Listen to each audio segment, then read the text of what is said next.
Operation থিয়েটারের বাইরে ক্রমাগত পায়চারি করে যাচ্ছে সৌজন্য লাহিড়ী। অর্ধাঙ্গিনীকে হারিয়ে ফেলার এক নিদারুণ চিন্তা তাকে ক্রমশই গ্রাস করে চলেছে। তার স্ত্রী এখন মৃত্যুর সাথে লড়াই করে যাচ্ছে ওই বদ্ধ কেবিনের মধ্যে। সবকিছুই ঠিকঠাক ছিল, কত আনন্দে ছিল সবাই। বিনিতার ৯ মাসের সাত ভক্ষণ নিয়ে অনুষ্ঠানও সুসম্পূর্ণ হয়ে গিয়েছিল, কিন্তু ওয়াশরুমে গিয়েই পা পিছলে পড়ে যায় বিনিতা। আর তারপরেই প্রসব যন্ত্রণা। খুব দ্রুততার সাথে বিনিতাকে অপারেশন থিয়েটারে নিয়ে যাওয়া হয়। বিভোর ডাক্তার বলে সেদিকে কোনো বেগ পেতে হয়নি তাদের। তবে বোনের চিন্তাতে বিভোরও যে কাহিল হয়ে বসে আছে এক কোণে। সৌজন্য ছুটে এলো বিভোরের কাছে। বিভোরদা, এতক্ষণ ধরে ডক্টররা কি করছেন ওটির ভেতরে? একটা ডেলিভারি করতে কেন এত সময় লাগছে ওনাদের? কি বলবে বিভোর? তার কাছে যে উত্তর দেওয়ার মতো কোনো কথা নেই। একজন ডাক্তার হয়ে সে ভালোই জানে একজন ডেলিভারির পেশেন্টকে ঠিক কি কি কারণে এতক্ষণ ওটির মধ্যে রাখা হয়। তারও যে তার ছোট বোনকে নিয়ে খুব চিন্তা হচ্ছে, সেটাও সৌজন্যকে কিভাবে বোঝাবে। সৌজন্যকে কথা বলতে দেখে এগিয়ে আসে সৈরিতি, কাঁধে হাত রাখে সৌজন্যের। এত চিন্তা করিস না ভাইয়া, নিতু আর আমাদের জুনিয়র একদম সুস্থভাবে আমাদের সাথে আসবে। নিতু ঠিক হয়ে যাবে তো রীতি? একদম ঠিক হয়ে যাবে। আর তুই কিরে ভাইয়া, চোখ মুখের কি অবস্থা করেছিস? তুই কি এভাবে আমাদের নতুন সদস্যকে স্বাগতম করবি? সৌজন্য বোনের কথায় মুখে একটা মেকি হাসি টেনে আনে। ভিতরে ভিতরে সে যে চিন্তায় শেষ হয়ে যাচ্ছে, তবুও এখন বোনের কথায় একটু সাহস পেল। দেখ ভাইয়া, একজন তো আবার ডাক্তার হয়েও সেই থেকে বসে বসে নখ কামড়াচ্ছে। বিভোর চমকে তাকায় সরিতির দিকে, খানিকটা অপ্রস্তুত হয়ে মুখ থেকে হাতটা সরায়। বিভোরের এমন কাণ্ড কারখানা দেখে চিন্তার মধ্যেও হেসে ফেলে দুই ভাই বোন। ওটির আলো নিভে যায়। বিভোরের দৃষ্টি অনুসরণ করে সৌজন্য সৈরিতিও সেই দিকে তাকায়। সবাই মিলে উঠে দরজার কাছে যেতেই ভেতর থেকে মাথার টুপি খুলতে খুলতে বেরিয়ে আসে ডক্টর তনুশ্রী মুন্সি। তনুশ্রীদি, আমার বোন কেমন আছে? তোর বোন একদম ঠিক আছে ভোর, চিন্তা করিস না তো। তবে অপারেশনের মাঝে একবার কিছু কমপ্লিকেশন দেখা দিয়েছিল, তাই এত দেরি হলো। আর এখন মা সন্তান দুজনেই ভালো আছে। তিনজনেই স্বস্তি পায় ডাক্তারের কথা শুনে। সৌজন্যের মুখে একটা আনন্দ ঝিকমিক করে ওঠে। তার সন্তান পৃথিবীতে এসেছে, এর থেকে আনন্দের আর কি হতে পারে? ডাক্তারবাবু কি কি আনন্দের চোটে কথা হারিয়ে ফেলে সৌজন্য। ডক্টর তনুশ্রী সেটা বুঝতে পেরে মুচকি হাসে। ছেলে হয়েছে, আপনি পুত্র সন্তানের বাবা হয়েছেন মিস্টার লাহিড়ী। কথাটা বলেই স্থান ত্যাগ করেন ডক্টর তনুশ্রী। সৌজন্যের খুশি আর ধরে না, ঠোঁটে ঠোঁট চেপে এতক্ষণের চিন্তাটা আনন্দ অশ্রু হয়ে বেরিয়ে আসে। সৈরিতি সৌজন্যের কাছে এগিয়ে যায়। আমি পিপি হয়ে গেছি ভাইয়া, আমি পিপি হয়ে গেছি। এই ভাইয়া, কখন আমাদের পুস্কুর সাথে দেখা করতে দেবে বল না? আমার তো আর তর্স হয়েছে না ওকে দেখার জন্য। এই ডাক্তার সাহেব, আপনি বলুন না কখন আমরা ওকে দেখব? বিভোর মুচকি হেসে সৈরিতির কাছে যায়। বেবিকে ক্লিন করতে তো একটু সময় লাগবে সন্ধ্যা, তারপরেই বেবিকে আমাদের কাছে দেবে। সময় কেটে যায় অনায়াসে। বিনিতা আর সৌজন্যের জীবনে নতুন সদস্য কাটিয়ে ফেলে জীবনের ২১টা দিন। সৌজন্য তার ছেলের নাম রেখেছে স্রোত। এই ২১টা দিন সৈরিতিও ছিল তার বাবার বাড়িতে। বিনিতার অসুস্থতায় স্রোতের পুরো দায়িত্ব ছিল তার কাঁধে। ছোট্ট স্রোত অভ্যস্ত হয়ে গিয়েছিল পিমনির আদরে ভালোবাসায়। তাই শেষবেলায় সেও তার ছোট্ট ছোট্ট হাত পা ছুঁড়ে কেঁদেছিল সৈরিতির প্রত্যাগমনের বার্তা শুনে। আজ বিভোরের সাথে নিজের বাড়িতে ফিরে যাবে সে। বিভোর তাকে আনতে এসেছে, ঘন্টা ২ হয়ে গেল। শাশুড়ির কাছ থেকে আপ্যায়ন পেয়ে সে এখন একটু বিশ্রাম নিচ্ছে। সৈরিতির আজ একটু ইচ্ছে নেই বাড়ি ফেরার। এই ২১টা দিনে যে স্রোতের মায়ায় বিশ্রীভাবে আটকে গেছে সে। চুপি চুপি সে ঢোকে নিজের ঘরে। বিছানায় হাত পা ছুঁড়ে শুয়ে আছে বিভোর। সৈরিতি বিভোরের কাছে গিয়ে দাঁড়ায়। শুনুন না।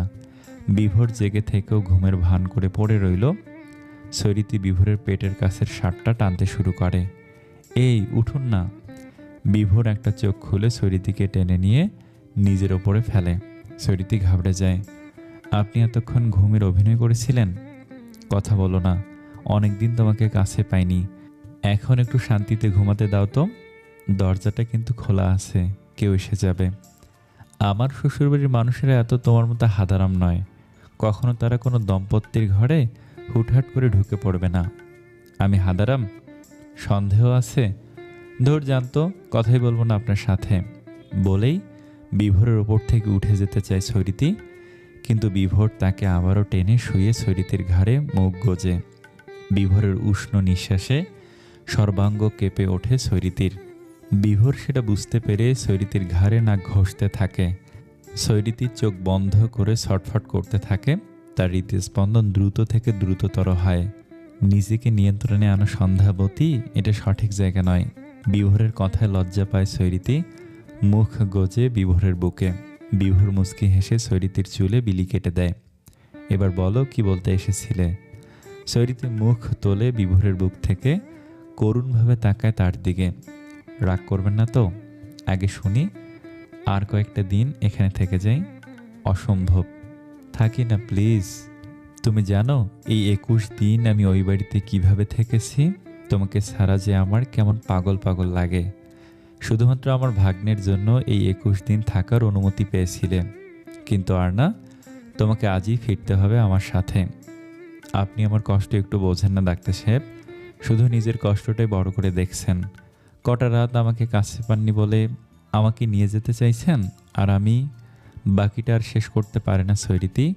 বিভোর সৈরিতিকে নিজের বুকের ওপর থেকে সরিয়ে ঝপ করে উঠে বসে। আমি তোমাকে শুধু রাতে কাছে পাওয়ার জন্য নিয়ে যেতে চাইছি। সৈরিতি যে বেখেয়ালে কত বড় ভুল করে ফেলেছে এবার বোধগম্য হয় তার। সে বিভোরের কাছে এগিয়ে গেলে বিভোর বিছানা থেকে নেমে পড়ে। ড্রয়িং টেবিলের কাছে গিয়ে চুলটা আশ্রে ঘড়িটা পরে নেয় সে। আমি আসছি, যদি ওই বাড়ি যেতে চাও আমাকে বলো, সেদিন আনতে আসবো। কথাটা বলার সাথে সাথেই টেবিল থেকে ফোনটা তুলে ঘর থেকে বেরিয়ে যায় বিভোর। সৈরিতি বিছানা থেকে তড়িঘড়ি করে নেমে দরজার কাছে এগিয়ে যায়। অনেকবার বিভোরকে ডেকেও কোনো প্রত্যুত্তর পায় না সে। মেন গেটের কাছে যেতেই বিভোরের গাড়িটা বেরিয়ে যায় লাহিড়ী বাড়ি থেকে। সৈরিতির চোখ থেকে কয়েক ফোঁটা নোনা জল গড়িয়ে পড়ে। আমি আপনাকে কষ্ট দিতে চাইনি ডাক্তার সাহেব। আমি যে নিজের অজান্তেই বলে ফেলেছি ওই কথাটা, মন থেকে বলিনি আমি। ডাক্তার সাহেব ফিরে আসুন প্লিজ, নিয়ে যান আমাকে। খুব স্পিডে গাড়ি চালাচ্ছে বিভোর। সৈরিতির ওই একটা কথায় যে তার মনটা ক্ষতবিক্ষত হয়ে যাচ্ছে, সেই খবর কি রেখেছে তার মায়াবতী, নাকি অনায়াসেই কথাটা বলে দিল সে? বিভোর তো কোনোদিনও জোর করেনি সৈরিতিকে তার কাছে আসার জন্য। প্রত্যেকবারই দুজনের সম্মতিতেই সবটা হয়েছে। তাহলে সৈরিতি এই কথাটা কিভাবে বলতে পারলো?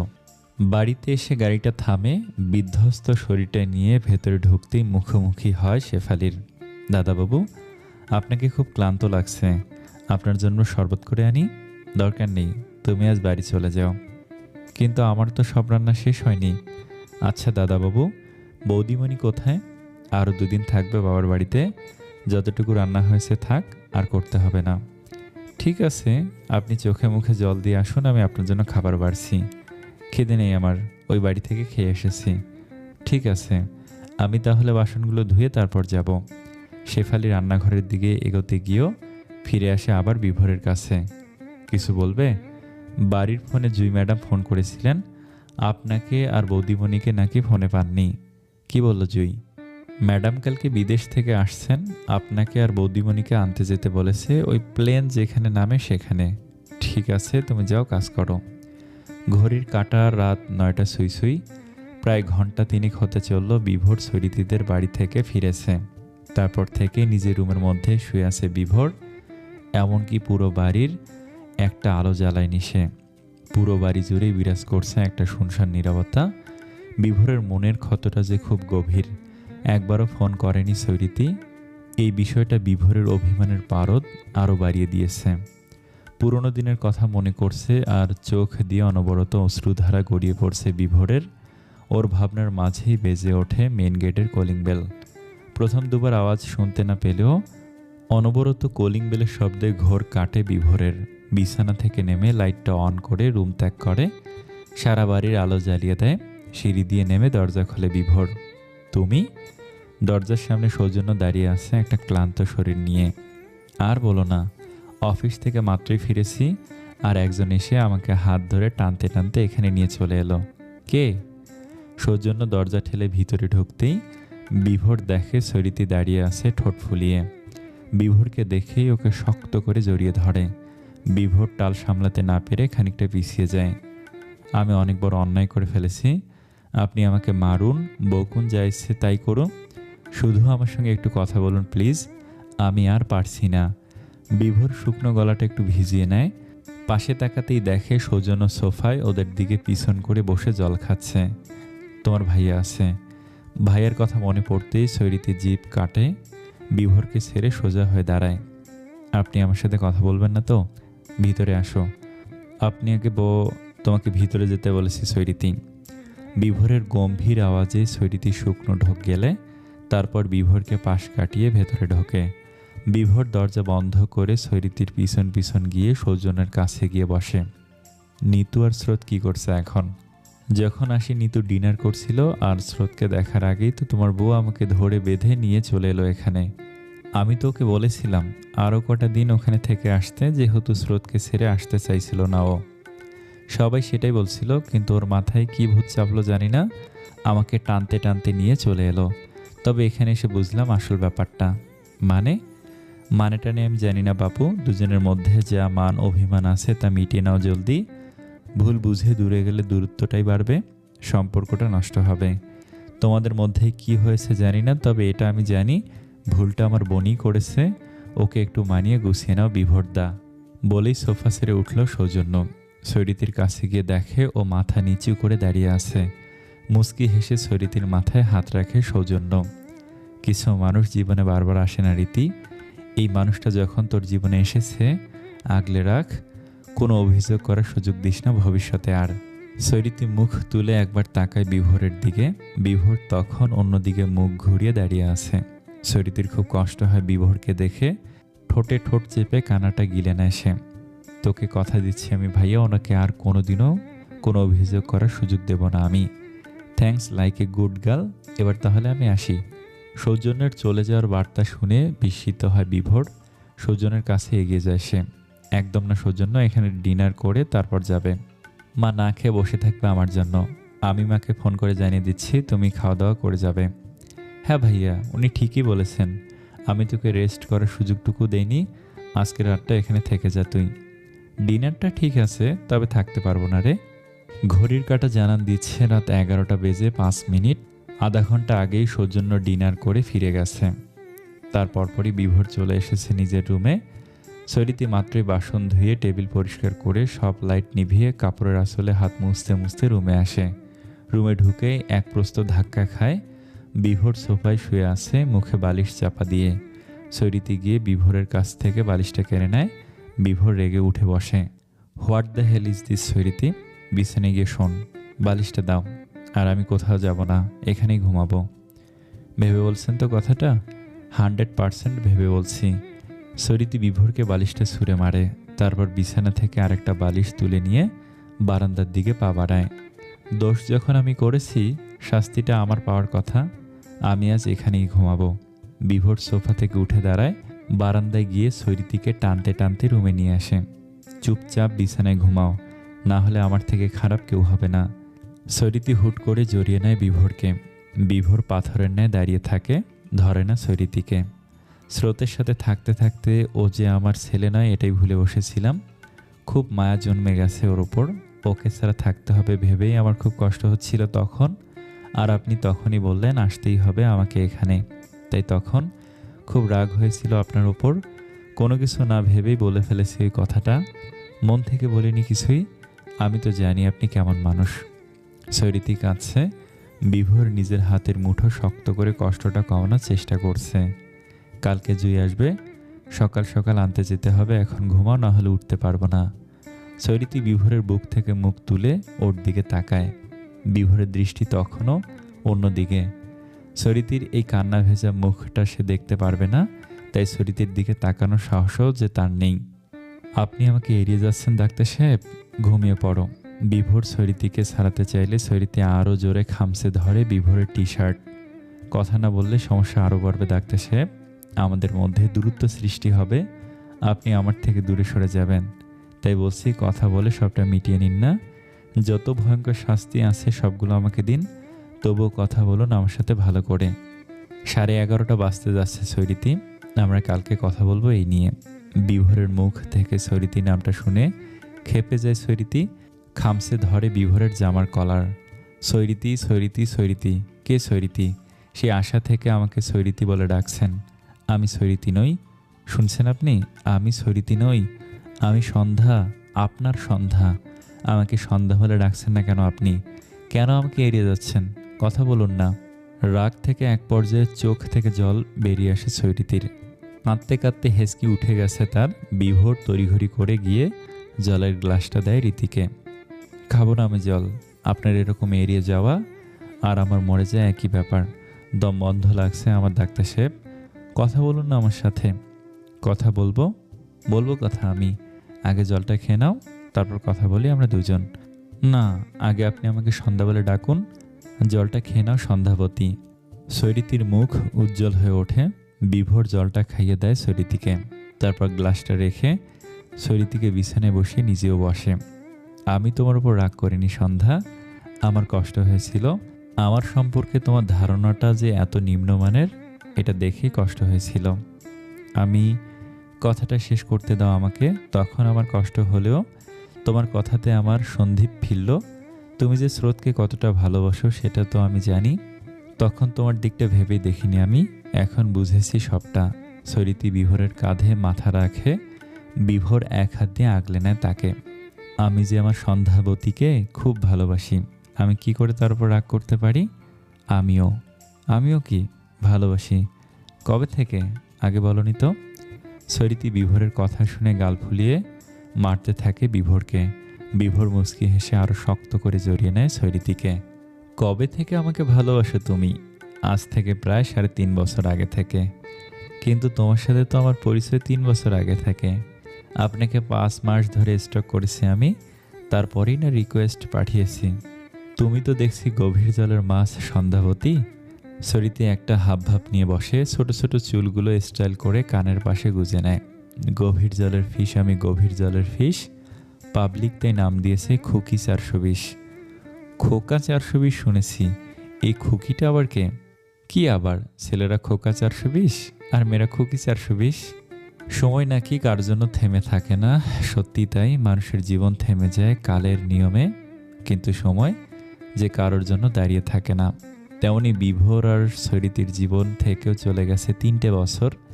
এই 3টে বছর দুর্বিষহভাবে কেটেছে ওদের। সন্তান শোকে পাগল সরিতি 4 বার গর্ভপাত হয়েছে, কোনোবার 5 মাসে তো কোনোবার 3 মাসে, এমনকি 8 মাস পর্যন্ত গিয়েও নিজের সন্তানকে গর্ভে ধারণ করে রাখতে পারেনি সৈরিতি। তবে বারবার এমন হওয়ার পরেও আশা ছাড়েনি সৈরিতি। কিন্তু এবার বিভোরের করা নির্দেশ, আর বেবি কনসিভ যেন না করে সৈরিতি, সেই নিয়ে চলছে ওদের জীবন। স্রোতের বয়স এখন 3 বছর। টলমলো পায়ে হাঁটা থেকে আধো আধো বুলিতে সবার নাম ধরে ডাকা সবই রপ্ত করে ফেলেছে সে বড় আদর করে সৈরিতিকে ডাকে মামনি বলে। স্রোতের এই ভালোবাসায় ক্ষণিকের জন্য হলেও নিজের অপারগতা ভুলে থাকে সে। আজ স্রোত 3 পেরিয়ে 4-এ পা দিল। সে উপলক্ষেই লাহিড়ী বাড়িতে বসেছে চাঁদের হাট। দিল্লি থেকে বিপাশা এসেছে তার 6 বছরের ছোট্ট মেয়েটাকে নিয়ে। মনীষা আর স্রোত আবার সাপে নেউলে, কেউই তার মামনির ভালোবাসার ভাগ 1 ইঞ্চি ছাড়বে না। সৈরিতির বড় আদরের তার 2 ননদের ছেলেমেয়েরা। স্রোত যেমন সৈরিতিকে কাছে পেলে আর ছাড়ে না, তেমনি মনীষা দিল্লি থেকে এলে সে সৈরিতির আঁচল ধরেই পিছু পিছু ঘুরতে থাকে। স্রোতের জন্য পায়েস বানাচ্ছিল সৈরিতি। তখনই ছোট্ট স্রোত তার টলমলো পা নিয়ে কাঁদতে কাঁদতে সৈরিতির কাছে এলো। সৈরিতি স্রোতের কান্না দেখে ভ্যাবাচেকা খেয়ে গেল। হাঁটু মুড়ে স্রোতের সামনে বসলো। কি হয়েছে বাবা, কাঁদছো কেন? মাম্মাম বকেছে? নিশি দিদি বলছে তুমি নাকি ওকে বেশি ভালোবাসো, আমাকে ভালোবাসো না। সরিতি স্রোতকে নিজের বুকে জড়িয়ে নিল। স্রোত 2 হাত দিয়ে সরিতির গলা আঁকড়ে ধরল। আমি আমার স্রোত বাবা আর নিশা মাম্মামকে সমান ভালোবাসি সোনা।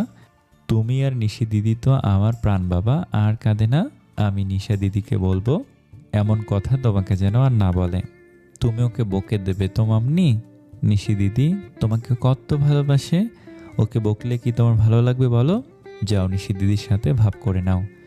স্রোত সৈরিতির 2টো গালে দুটো চুমু খেয়ে দৌড়ে রান্নাঘর থেকে বেরিয়ে গেল। সৈরিতি স্রোতের কাণ্ড দেখে মুচকি হেসে আবার নিজের কাজে মন দিল। ভালোভাবেই শেষ হয়েছে স্রোতের জন্মদিনের অনুষ্ঠান। মামুর কাছ থেকে 4 চাকা সাইকেল পেয়ে সারাটা দিন ওটা নিয়েই ব্যস্ত আছে সে। আর মনীষাও ভাইয়ের সাথে খেলতে ব্যস্ত। তাই তো বিভোর তার সন্ধ্যাকে কাছে পেয়েছে ক্ষণিকের জন্য। না হলে এই দুই দস্যুর জন্য কাছেই পায় না সে সৈরিতিকে ভালো করে। সৈরিতিকে নিজের বুকে জড়িয়ে বসে আছে সে। কি ম্যাডাম, আকাশ মেঘলা কেন? সৈরিতি বিভোরের বুক থেকে মাথা তুলে জানালা দিয়ে আকাশের দিকে তাকালো। কই, আকাশ তো আজ ভালোই, চন্দ্রকিরণের আনাগোনা দেখা যাচ্ছে। কিন্তু আমার সন্ধ্যাবতীর আকাশে যে আজ মেঘের ঘনঘটা দেখতে পাচ্ছি আমি, তা কি হয়েছে? সরিতা আবারও মাথা রাখলো বিভোরের বুকে। বিকেলে আপনার হসপিটালে গিয়েছিলাম তনুশ্রীদির কাছে। হসপিটালে গিয়েছিলে? কই, আমি তো জানি না। কেন গিয়েছিলে? কোনো সমস্যা? তাহলে কি আবার? না ডাক্তার সাহেব, আমি তো সেই আশা ছেড়েই দিয়েছি। স্রোত আর নিশা থাকতে নিজের জীবনের শূন্যতা বুঝতে পারি না আমি। কেন গিয়েছিলে তাহলে? সব কিছু কি আপনাকে বলা যায় ডাক্তার সাহেব? বিভোর ব্যাপারটা বুঝতে হেসে উঠল সে। বিয়ের 3.5 বছরের মধ্যেও মেয়েটি সমস্যা নিয়ে বিভোরের সাথে কথা বলতে ভীষণ জড়তা কাজ করে সৈরিতির। তবে সৈরিতি না বললেও প্রতিবার ওর অসুবিধা বুঝে সমস্ত প্রয়োজনীয় জিনিস আগে থেকেই কাছে এগিয়ে রাখে তার। বউ হও তুমি আমার, এখনও এত জড়তা?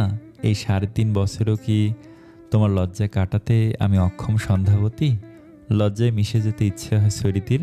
বিভোরের বুকে আরও জোরে নিজের মাথাটা চেপে ধরে সে। জানেন ডাক্তার সাহেব, আমি তনুশ্রীদির কেবিনে ঢুকতেই তিথির সাথে দেখা। 9 মাসের ভরা পেট নিয়ে লাস্ট চেক আপে এসেছিল ও। তনুশ্রীদির কাছে শুনলাম সামনের সোমবার নাকি ওর অপারেশন করবেন উনি। এটা তো ভালো খবর সন্ধ্যা, কিন্তু তোমার মুখে এমন আধার কেন তাহলে? প্রিয় বান্ধবীর সুখে তোমার তো এমন খারাপ লাগা বাঞ্ছনীয় নয়। তিথির প্রেগনেন্সি আমার মতোই কমপ্লিকেটেড। তনুশ্রীদি বললেন, নয় মা নয় বাচ্চা বাঁচবে। মাস 5 আগেই শুভদীপদা মারা গেছেন। এখন বাচ্চাটার কিছু হলে তিথি যে একদম নিঃস্ব হয়ে যাবে। ও বাঁচবে কাকে নিয়ে ডাক্তার সাহেব? বিভোর সযত্নে তার প্রিয়সীর মাথায় হাত বুলিয়ে দেয়। সরিতি তিথির জন্য চিন্তায় অস্থির হয়ে আছে। সে হাই স্কুল থেকে বন্ধুত্ব দুজনের, তাই তিথির এমন খবর শুনে কিছুতেই শান্ত হতে পারছে না। দেখবে তিথির বেবির কিচ্ছু হবে না, ও সুস্থভাবেই পৃথিবীর আলো দেখবে। স্বামীকে কেড়ে নেওয়ার পর সন্তানকে কেড়ে নেওয়ার মতো এতটা নিষ্ঠুর হবে না ভগবান। আপনি সত্যি বলছেন তো? বাচ্চাটা ওর মায়ের কোলে আলো করে আসবে তো? অবশ্যই আসবে, তুমি এত চিন্তা করো না তো। এইটুকু মাথায় যেন চিন্তার পাহাড় তৈরি করে ফেলেছ। সারাদিন অনেক খাটাখাটনি করেছো, এখন একটু রেস্ট করো। আপনি আবার হসপিটালে যাবেন? নাইট ডিউটি আছে। সকালে আসবেন তো? না, আমি আর আসবো না। তুমি, নিতু, বিপু আর বাচ্চাদের নিয়ে বাড়ি চলে যাও। সৌজন্যকে বলেছি ও যাবে তোমাদের সঙ্গে। আনন্দের চোখ মুখ উজ্জ্বল হয়ে এলো সৈরিতির।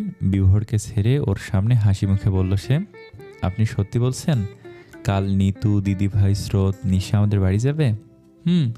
বিপু যতদিন কলকাতায় আছে ততদিন ওই বাড়িতেই থাকবে, আর নিতুও। দারুণ মজা হবে তাহলে। হঠাৎ করেই বিভোরের দৃষ্টি পাল্টে গেল। মনের মধ্যে প্রেয়সীকে শুয়ে দেওয়ার একটা তীব্র আকাঙ্ক্ষা জেগে উঠল তার মনে।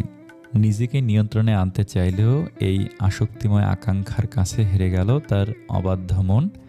একবার দরজার পানে দৃষ্টি দিয়ে দেখল দরজা বন্ধ। তারপর হুট করে সরিতির কাঁধ ধরে ওকে বিছানায় শুয়ে দিয়ে বিভোর হালকা করে ভর দিয়ে সরিতির ওপর শুয়ে পড়ল।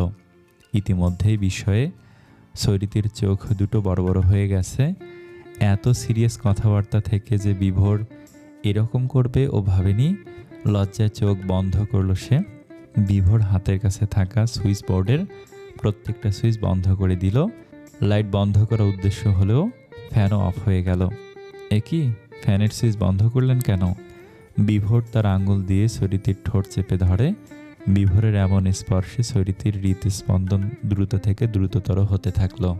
সন্ধ্যাবতীর দৃষ্টির অনলে যে পুরে ছাই হয়ে যাচ্ছে বিভোরের হৃদয়। সন্ধ্যার আকাশে সন্ধ্যা তারা যে ভোরের আকাশের শুকতারাকে ক্রমশ গ্রাস করে ফেলেছে। সন্ধ্যার সংস্পর্শে এসে যে ভোর নিজেকে হারিয়ে ফেলছে, সে তার অস্তিত্ব ভুলে গিয়ে সন্ধ্যার আকাশেই নিজের অস্তিত্ব খুঁজে নিয়েছে।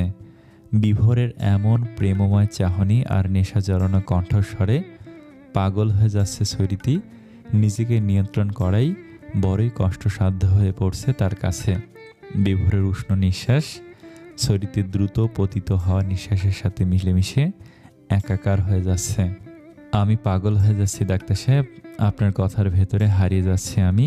ওরকমভাবে তাকাবেন না ডাক্তার সাহেব, আপনার চাহনিতে আমার শিরে উপশিরে শীতল হয়ে উঠেছে, বরফের ন্যায় জমে যাচ্ছি আমি।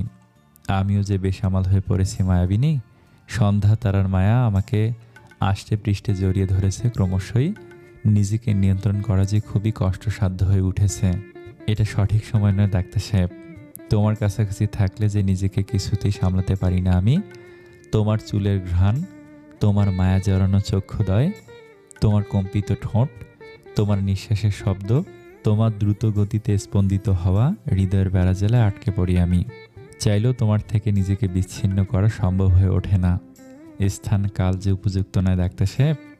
আপনার শ্বশুরবাড়ি, এটা নাইট ডিউটি আছে হসপিটালে আপনার। যাব তো। নাইট ডিউটির কথা স্মরণে আসতেই বিভোরের ঘোর কাটে। সৈরিতির কপালে স্নেহের চুম্বন এঁকে দিয়ে উঠে যেতে নিলেই সৈরিতি চেপে ধরে বিভোরের বাহু। বিভোর ভুরু কুঁচকে তাকায়। আর কিছুক্ষণ থাকুন না এভাবে। সৈরিতির আবেদনময়ী কথাটা ফেলতে পারল না বিভোর। এলোমেলো হয়ে থাকা সৈরিতির চুলগুলো কানের পাশে গুজে দিল বিভোর। এবার বেসামাল হয়ে নিজেকে নিয়ন্ত্রণ করতে না পারলে কিন্তু আমাকে দোষ দিতে পারবে না সন্ধ্যাবতী। আর কিছুক্ষণ থাকুন না এরকম নিজেকে নিয়ন্ত্রণ করে। আপনার সংস্পর্শে থাকতে আমার ভালো লাগছে। বিভোর মুচকি হেসে সৈরিতির নাকে ঠোঁট ছোঁয়ালো। সৈরিতি আবেশে চক্ষুদয় বন্ধ করে নিল। কাঞ্জিলাল বাড়ি এখন ভরপুর। বাড়ির 2 মেয়ে, জামাই আর 2জন ক্ষুদে সদস্যকে নিয়ে জমজমাট হয়ে আছে কাঞ্জিলাল নিবাস। 2জন সদস্যের বাড়িতে এখন 7 জন সদস্য। বড় জামাইয়ের কাজ থাকায় শুধু উনি আসতে পারেননি। সৈরিতির কাঁধে গুরুদায়িত্ব। তার সংসারে কারোর যেন এতটুকু অসুবিধা না হয় সেদিকে খেয়াল রেখে যত্ন সহকারে আপ্যায়ন করে যাচ্ছে সবাইকে। সারাদিনের ব্যস্ততার শেষে সবাইকে রাতের খাবার খাইয়ে নিজের ঘরে বসে রইল সৈরিতি। খুব ধকল গেছে সারাটা দিন। বালিশে আলতো করে মাথা রাখতেই রাজ্যের ঘুম এসে ভর করলো সৈরিতিকে। বিভোর এখনও হসপিটাল থেকে ফেরেনি। সৈরিতি এখন এসব নিয়ে ভাবে না, কারণ প্রায় রোজই বিভোর দেরিতে বাড়ি ফেরে। এতে অভ্যস্ত হয়ে গেছে সৈরিতি। ফোনের শব্দে ঘুম ভেঙে যায় সৈরিতির। চোখ রগড়ে দেখে বিভোর ফোন করেছে। ফোনটা রিসিভ করলো সে। চলে এসেছেন আপনি, একটু দাঁড়ান, আমি 2 মিনিটে আসছি। আমার 15 মিনিট লাগবে বাড়ি ফিরতে, তুমি রেডি হয়ে থেকো, আমরা বেরোবো। বেরোবো? কোথায় যাব? আজকে খুব টায়ার্ড লাগছে। অন্যদিন গেলে হয় না? না হয় না, আজকের দিনটা খুব ইম্পর্ট্যান্ট। আচ্ছা আসুন আপনি। কান থেকে ফোনটা নামিয়ে একরাশ বিরক্তি নিয়ে উঠে বসলো সৈরিতি। হাত বাইরে লাইটের সুইচটা অন করলো। ওনার যে কী হয় মাঝে মধ্যে, ভালো লাগে না আমার দিকটা একটু বুঝলেন না উনি। কোনো রকম শরীরটাকে টেনে বিছানা থেকে উঠে ওয়াশরুমে গিয়ে ফ্রেশ হয়। তারপর ওয়াশরুম থেকে বেরিয়ে আলমারি থেকে একটা বেগুনি রঙের শাড়ি বের করে শাড়িটা পরে নেয়। কিন্তু একা একা কুচিটা করতে পারে না। সেই সময় বেজে ওঠে ফোনটা। ফোনটা রিসিভ করে কানে তোলে সৈরিতি। আমি গাড়িতে অপেক্ষা করছি, চলে আসো। চলে আসো বললেই হলো নাকি? আমি একা একা শাড়ি পরবো কি করে? কুচি করতে পারছি না একা একা। আপনি ভেতরে আসুন।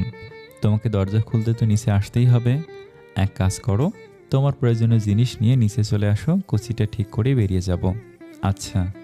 সৈরিতি চুলটা ভালো করে আঁচড়ে খোপা করে নিল। ছোট্ট একটা লাল টিপে কপাল সাজিয়ে ঠোঁটে হালকা করে লিপস্টিক এঁকে নিল। তারপর শাড়ির কুচিটা আগলে নিয়ে রুমের লাইট ফ্যান অফ করে ধীরে ধীরে নিচে নামলো। দরজা খুলতেই বিভোরের ক্লান্ত মাখা মুখটা দেখে খুব মায়া হলো তার। আজকে কি বেরোনোটা খুব জরুরি? আপনাকে দেখে খুব টায়ার্ড মনে হচ্ছে। বিভোর ভুরু কুঁচকে আপাতমস্তক পর্যবেক্ষণ করলো সৈরিতিকে।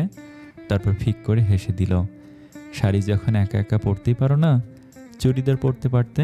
তাহলে আমরা বরং কালকে যাই। চোখ মুখ কঠিন হয়ে এলো বিভোরের। সেটা দেখে সৈরিতি শুকনো ঢোক গিলল। বিভোর আর কিছু না বলে সৈরিতির কুঁচিটা ধরে নিল। তারপর বাড়ি থেকে বেরিয়ে বাইরে থেকে লক করে দিল। হসপিটাল করিডোর দিয়ে খুব দ্রুত এগিয়ে যাচ্ছে বিভোর। সৈরিতিও পিছন পিছন যাচ্ছে। তার মুখে বিস্ময়ের ছাপ। ও ভেবেছিল রাতের কলকাতা ভ্রমণে বেরোবে, কিন্তু হসপিটালে এসে খুবই চিন্তিত হলো সে। আপনি আমাকে এখানে আনলেন কেন? আর দ্রুত পা ফেলছেন কেন আপনি? চুপচাপ আমার পিছন পিছন এসো। আমার বন্ধুর হাতে বেশি সময় নেই। চুপচাপ আমার পিছন পিছন এসো। তোমার বন্ধুর হাতে বেশি সময় নেই। বুক কেঁপে উঠল সৈরিতির। চলন্ত পাগুলো হঠাৎই থেমে গেল। কার কথা বলছেন? তিথির? বিভোর কোনো উত্তর দেয় না। সৈরিতিকে ধরে নিয়ে আইসিইউর সামনে থেমে যায়। দরজা টেনে বেরিয়ে আসে ডক্টর তনুশ্রী মুন্সী। সৈরিতি, ভিতরে যাও, তোমার বন্ধু তোমাকে কিছু বলতে চায়। তিথি, কেমন আছে তনুশ্রীদি? ও ঠিক আছে তো? অনেক চেষ্টা করেছি মা বাচ্চা দুজনকে বাঁচানোর, কিন্তু পারিনি। বেবিটা সুস্থ আছে। তিথির প্রাণটা হয়তো তোমার সাথে কথা বলার জন্য আটকে আছে। দেরি করো না, ভিতরে যাও। ডক্টর তনুশ্রী বেরিয়ে যায়। সৈরিতি কান্নায় ভেঙে পড়ে। বিভোর ওকে ধরে নিয়ে আইসিইউয়ের ভিতরে দরজা ঠেলে ভিতরে প্রবেশ করে। তিথি সৈরিতিকে দেখে মুচকি হাসে। নিস্তেজ শরীর ও মুখের হাসিটা ঠিক করে রেখেছে সে। তোর কিছু হবে না তিথি, তুই এভাবে আমাকে ছেড়ে যেতে পারিস না। তুই না আমাকে জান বলে ডাকিস? তুই চলে গেলে তোর জান কি করে থাকবে বলতো? যাস না রে। তিথি হাসি মাখা মুখে সরিতির হাত দুটো ধরে। আমার জানের কাছে আমার বুকের পাঁজরটা রেখে যাচ্ছি। আমার শুভর শেষ স্মৃতি, আমার মেয়েটাকে তোকে দিয়ে গেলাম। আমি জানি তুই কোনোদিনও ওকে আমার অভাব বুঝতে দিবি না, ওকে আগলে রাখিস। শুভর খুব ইচ্ছে ছিল মেয়ে হলে নাম রাখবে স্মৃতিকণা, এটাই ওর নাম রাখিস। অনবরত কেঁদে যাচ্ছে সৈরিতি। তিথির হাতটা জড়িয়ে ধরে খুব কাঁদছে সে। বিভোরদা, আমার স্মৃতিকে আপনাদের কাছে দিয়ে গেলাম। আজ থেকে আপনারাই ওর বাবা মা, ওকে একটু আগলে রাখবেন। আমি বুঝতে পারছি আমার সময় শেষ হয়ে আসছে। মেয়েটাকে একটু আমার কাছে আনবেন, শেষ দেখা দেখব একবার। বিভোর একটা ফোন করায় মিনিট তিনিকের মধ্যে একটা ছোট্ট বাচ্চাকে নিয়ে নার্স আইসিইউতে প্রবেশ করলো। তারপর বাচ্চাটাকে শুয়ে দিল তিথির বুকের ওপর। তিথির চোখ দিয়ে গড়িয়ে পড়ল দুফোঁটা জল। দুহাত দিয়ে আগলে নিল তার ছোট্ট কলিজাটাকে। আমি তোকে আশীর্বাদ করি মা, মানুষের মতো মানুষ হ। তোর বাবা মায়ের সাথে হেসে খেলে বড় হ। তোর এই অভাগী মা তোকে দূর থেকে ভালোবাসবে। তোর বাবা আমাকে ডাকছে, আমি আসছি। তিথি সৈরিতির হাতটা টেনে নিয়ে বাচ্চাটার হাতটা রীতির হাতের ওপর রাখলো। দেখে রাখিস, আসছি, যান। সৈরিতি আর ছোট্ট মেয়েটার হাতের ওপর হাত রেখে শেষ নিঃশ্বাস ত্যাগ করলো তিথি। সৈরিতি তিথির বুক থেকে তুলে নিল ছোট্ট স্মৃতিকে নিজের বুকে আঁকড়ে ধরে হাউমাউ করে কেঁদে উঠল সৈরিতি। রাত্রির অন্ধকার শেষে উদিত হলো ভোরের রবি। সৈরিতি আর বিভোরের জীবনের এক উজ্জ্বল আলোকময় নতুন সকাল। তারা দুজন থেকে তিনজন হয়েছে। কাঞ্জিলাল বাড়ির সামনে এসে থামলো বিভোরের গাড়ি। সৈরিতি খুব সযত্নে তার মেয়েকে নিয়ে গাড়ি থেকে নামলো। বিভোর গাড়ি থেকে নেমে চাবি বের করে দরজা খুলল। ভিতরে ঢুকলো বিভোর। সৈরিতিকে ঢুকতে দিল না, জোরে জোরে চিৎকার করে সবাইকে ডাকলো। বিপাশা, সৌজন্য, বিনীতা ঘুম ঘুম চোখে বেরিয়ে এসে দরজায় সৈরিতিকে বাচ্চা কোলে দাঁড়িয়ে থাকতে দেখে অবাক হয়। সৌজন্য ছুটে সৈরিতির কাছে যায়। এটা কার বাচ্চা বোন? সৈরিতি একগাল হেসে তাকালো সৌজন্যের দিকে। আমাদের মেয়ে স্মৃতিকণা কাঞ্জিলাল। সবাই অবাক চোখে দাঁড়িয়ে আছে। সৌজন্য বিভোরকে আসল রহস্যটা জিজ্ঞাসা করার জন্য ওর কাছে গেল। সব বলবো, সবাইকে সব বলবো। তার আগে আমার মেয়েটাকে তো বরণ করে তার বাড়িতে আনতে হবে। নিতু, বিপু, যা বরণডালা নিয়ে আয়, ঠাকুর ঘরে আছে। বিনীতা ছুটে গিয়ে বরণডালা নিয়ে এলো। দুই পিসি মিলে বরণ করে ঘরে তুলল স্মৃতিকে। বিভোর সবাইকে পুরো ঘটনা খুলে বলল। সবাই খুব খুশি হয়ে গেল। রুমের মধ্যে এক রত্তির কান্না থামাতে ব্যস্ত নতুন মা বাবা অনেক কষ্টে সৈরিতির বুকে কান্না থামিয়ে ঘাপটি মেরে ঘুমিয়ে আছে ছোট্ট স্মৃতি। সৈরিতি প্রাণ ভরে দেখছে তার মেয়েকে। চোখ থেকে আনন্দের অশ্রু গড়িয়ে পড়লে বিভোর সেটা সযত্নে মুছে দেয়। তোমাকে বলেছিলাম না আমাদের জীবনের পূর্ণতা আসবেই। আজ সেই পূর্ণতা এনে দিয়েছে আমাদের মেয়ে, আমাদের স্মৃতি। ওকে আমরা ভালোবেসে পূর্ণতা বলে ডাকবো। ও আমাদের পূর্ণতা, আমাদের আকাশের শুকতারা। এক রত্তিকে কোলে নিয়ে বিভোরের কাঁধে মাথা রাখে সৈরিতি। এটাই যে তার পরম শান্তির জায়গা। পরিশিষ্ট। মাম্মাম, আমরা এখানে কেন এসেছি? 5 বছরের ছোট্ট মেয়েটাকে কোলে তুলে নিল সৈরিতি। 5টা বছর কেটে গেছে তাদের জীবনের। পাল্টেছে অনেক কিছুই। স্রোতের বয়স 8 বছর। মনীষা এবারে 12 বছরে পা দিল। স্মৃতির বয়সও 5 বছর। মেয়ের জন্মদিন উপলক্ষে এক বিশেষ জায়গায় নিয়ে এসেছে স্মৃতিকে বিভোর আর সৈরিতি। এটা তোমার বাবা মার বাড়ি পূর্ণতা। ছোট্ট স্মৃতি বিস্ময়ের সহিত তাকালো বিভোরের দিকে। তাহলে আমরা এতদিন কার বাড়িতে থাকতাম সবাই? ওটা আমাদের বাড়ি না, এটা আমাদের বাড়ি, ওটাও তোমার বাড়ি আর এটাও তোমার বাড়ি। স্মৃতির বিভোরের দিক থেকে চোখ সরিয়ে সামনের দিকে তাকালো। একটা বড় ছবিতে মালা পরানো, ছবির মেয়েটার হাসি মুখের দিকে করুণ চোখে দেখছে স্মৃতি। এটা কার ছবি বাবাই? উনি তোমার জন্মদাত্রী মা, তিথি সেনগুপ্ত। আমার মা? আমার মা তো সরিতি সন্ধ্যা কাঞ্জিলাল। তাহলে উনি আমার মা হন কিভাবে? বড় হলে সব বুঝতে পারবি মা, শুধু এটুকু জেনে রাখ, তিথিও তোর মা আর আমিও তোর মা। তোর দুজন মা দুজন বাবা। ছোট্ট স্মৃতি সরিতির কোল থেকে নেমে ছুটে গেল তিথির ছবির কাছে, গিয়ে হাত বুলিয়ে দিল তিথির মুখের ওপর। তুমি কি স্টার হয়ে গেছো মা? মাম্মাম বলল তুমিও আমার মা। তাহলে তোমাকে আমি মামনি বলে ডাকবো। আমার মামনি আর মাম্মাম দুজনই আমার মা, আমার দুজন মা। বিভোর আর রীতি এক দৃষ্টিতে তাকিয়ে আছে তাদের ছোট্ট পূর্ণতার দিকে।